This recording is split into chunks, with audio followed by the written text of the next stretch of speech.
Hello friends, welcome to my YouTube channel the web education. So friends, এই মুহূর্তে একটা গুরুত্বপূর্ণ এবং ব্রেকিং নিউজ সেটা হচ্ছে কলকাতা হাইকোর্টে আজকে অনারেবল জাস্টিস তপব্রত চক্রবর্তী এবং অনারেবল জাস্টিস ঋতব্রত কুমার মিত্রের ডিভিশন বেঞ্চে কিন্তু 32,000 চাকরি বাতিল মামলা আজকেও শুনানি হয় এবং সেখানে নানান কিন্তু তথ্য উঠে আসে, যেখানে ওয়াই ক্যান্ডিডেট কীভাবে চাকরি পেল সেটা নিয়ে প্রশ্ন উঠে আসে। সেখানে স্ক্যাম বা দুর্নীতির চরম তথ্য প্রকাশ্যে আনার জন্য যে বিষয় সেগুলো কিন্তু আজকে তুলে ধরা হয়। দুর্নীতির আসল আঁতুড়ঘর বলেও কিন্তু অনেকেই ধারণা করা হচ্ছে এবং বিচারপতি কী নির্দেশ দিলেন আজকে শুনানির মধ্য দিয়ে, পরবর্তী শুনানি বা কবে, তার সম্পূর্ণ তথ্য আপনাদের সামনে আমি তুলে ধরার চেষ্টা করব। তো তার আগে বলে রাখি, যারা চ্যানেল নতুন আছেন অবশ্যই চ্যানেলটি সাবস্ক্রাইব করুন এবং পাশে থাকা বেল নোটিফিকেশন অন করবেন, যাতে করে সমস্ত notification, news update, case update তথ্য আপনাদের সামনে আমি তুলে ধরতে পারি। তো আজকে কলকাতা হাইকোর্টের ডিভিশন বেঞ্চে, যেখানে অনারেবল জাস্টিস তপব্রত চক্রবর্তী এবং অনারেবল জাস্টিস ঋতব্রত কুমার মিত্রের বেঞ্চে কোর্ট নাম্বার 11তে দুপুর 2টো থেকে কিন্তু 32,000 চাকরি বাতিল মামলার শুনানি হচ্ছে এবং এটা দীর্ঘদিন ধরেই কিন্তু শুনানি চলছে এবং একটার পর একটা কিন্তু তথ্য প্রমাণিত হচ্ছে এই 32,000 চাকরি বাতিল মামলা নিয়ে। তো আজকে যে বিষয়গুলো উঠে এসছে সেগুলো অবশ্যই আপনাদের সামনে আমি শেয়ার করার চেষ্টা করব এবং প্রত্যেকবারের মতনই যে কেস আপডেটগুলো আপনাদের সামনে শেয়ার করে থাকি তার সম্পূর্ণ বাংলাতে আপনাদের সামনে আমি তুলে ধরার চেষ্টা করি। তো আজকে কি ঘটেছে কলকাতা হাইকোর্টে তার ডিটেলস ব্যাখ্যা করব এবং এখান থেকে কিন্তু 32,000 যে চাকরি বাতিল যে মামলা সেটা কিন্তু একটা বৃহত্তর রূপ নিতে চলেছে, যেটা আপনারা আগেও দেখেছেন এই ভিডিওর মধ্য দিয়ে বা এই চ্যানেলের মধ্য দিয়ে আপনারা জানেন যে কি অবস্থা রয়েছে এই 32,000 চাকরি বাতিল মামলা। তো অনেক কিছু ঘটতে চলেছে এবং অনেকেই কিন্তু বিভিন্নভাবে ধারণা নিচ্ছে যে দুর্নীতির আঁতুড়ঘর না জানি এই 32,000 চাকরি বাতিল মামলার ক্ষেত্রে হয়ে রয়েছে। তো কি ঘটেছে তার ডিটেলস তথ্য আপনার সামনে আমি তুলে ধরার চেষ্টা করছি এই ভিডিওর মধ্য দিয়ে। তো অবশ্যই ভিডিওটি শেষ পর্যন্ত দেখুন এবং পারলে চ্যানেলে নতুন হয়ে থাকলে সাবস্ক্রাইব করবেন চ্যানেলটি, পাশে থাকা বেল নোটিফিকেশন করবেন আর ভিডিওটি লাইক ও শেয়ার অবশ্যই করবেন। তো দেখুন কি হয়েছে আজকে না, 32,000 চাকরি বাতিল মামলাতে আজ কিন্তু দুর্নীতির চরম তথ্য পেশ হলো। হাইকোর্টে মামলার সর্বশেষ আপডেট কি সেটা আপনাদের সামনে আমি তুলে ধরার চেষ্টা করছি।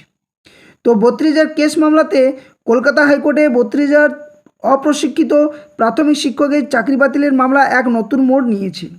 বিচারপতি তপব্রত চক্রবর্তী ডিভিশন বেঞ্চে এই মামলার শুনানি চলছে, যেখানে মামলাকারীদের পক্ষে আইনজীবী বিকাশ রঞ্জন ভট্টাচার্য এবং চাকরিহারাদের পক্ষে আইনজীবী সাক্ষ্য সেন জোরালো সওয়াল করেছেন। এই মামলার সর্বশেষ পরিস্থিতি এবং প্রধান যুক্তিগুলি নিম্নে আপনাদের সামনে তুলে ধরার চেষ্টা করা হচ্ছে। তো মামলার মূল বিষয় কি না, এই মামলার কেন্দ্রে রয়েছে 32,000 প্রাথমিক শিক্ষকের নিয়োগ প্রক্রিয়া, যা নিয়ে দুর্নীতির অভিযোগ উঠেছে। এর আগেও আমরা জানি যে এই মামলার ক্ষেত্রে যে শিক্ষামন্ত্রী ছিলেন বা পর্ষদ সভাপতি ছিলেন, ওনারাও কিন্তু এর দুর্নীতির সাথে সরাসরিভাবে কিন্তু যুক্তর একটা ছাপ কিন্তু দেখা গেছে। তো মামলাকারীদের প্রধান অভিযোগ এখানে হলো যে নিয়োগ প্রক্রিয়ায় ব্যাপক দুর্নীতি এবং অনিয়ম হয়েছে। অন্যদিকে চাকরিহারাদের পক্ষের আইনজীবীরা এই অভিযোগ খণ্ডন করার চেষ্টাও করেছেন। তো কি ঘটেছে তার ডিটেলস তথ্য নিম্নে দাঁড়ালো। তো আইনজীবীদের সওয়াল কি না, সাক্ষ্য সেন চাকরিহারাদের আইনজীবী শুনানিতে বেশ কিছু গুরুত্বপূর্ণ তথ্য তুলে ধরেন।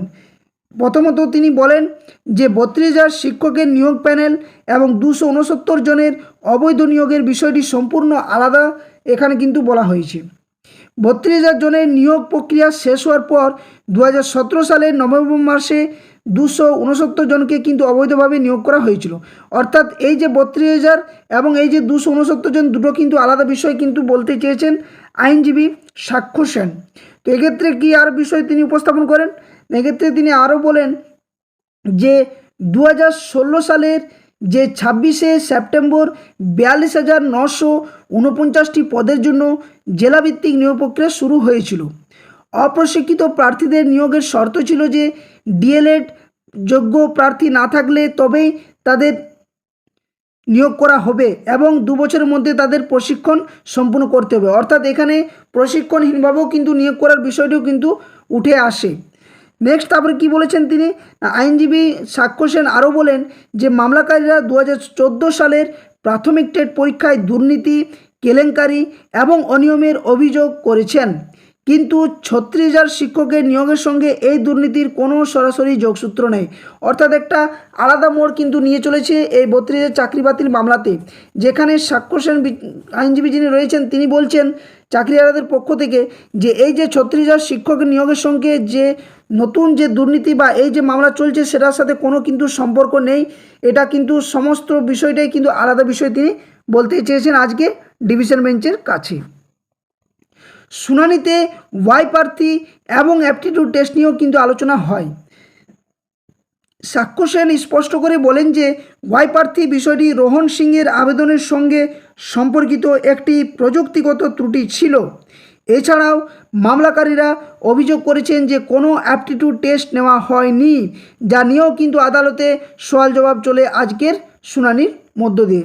অর্থাৎ একটা অন্যরকম বিষয় এই ক্ষেত্রে দেখা দিচ্ছে এবং এখানে দাঁড়িয়ে আদালতের পর্যবেক্ষণ কি না, বিচারপতি তপব্রত চক্রবর্তী পুরো বিষয়টি মন দিয়ে শোনেন এবং পর্যবেক্ষণ করেন যে দুর্নীতির অভিযোগ মূলত 269 জনের নিয়োগকে কেন্দ্র করে, 32,000 শিক্ষকের নিয়োগ প্রক্রিয়াকে নয়। এখান থেকে কিন্তু একটা আলাদা মোড় নিয়ে চলেছে এবং বিচারপতি এখানে এই মন্তব্যটি করেন। শুনানির সময় বিচারপতি আইনজীবীদের সওয়ালের ধরনের অপরও মন্তব্য করেন, যা মামলার গুরুত্ব কিন্তু বাড়িয়ে দিয়েছে এই মুহূর্তে দাঁড়িয়ে। অর্থাৎ এখান থেকে বিচারপতিরা যে শুনানিটা শুনছেন সেটা কিন্তু দীর্ঘদিন ধরেই শুনছেন এবং একটাই ডিভিশন বেঞ্চের মধ্য দিয়ে কিন্তু এখন যে বর্তমান পরিস্থিতির শুনানি চলছে এবং সেখানে বিচারপতিদের শুনানির যে পর্যবেক্ষণের যে ধরন সেটাও কিন্তু দিন দিন পাল্টাচ্ছে।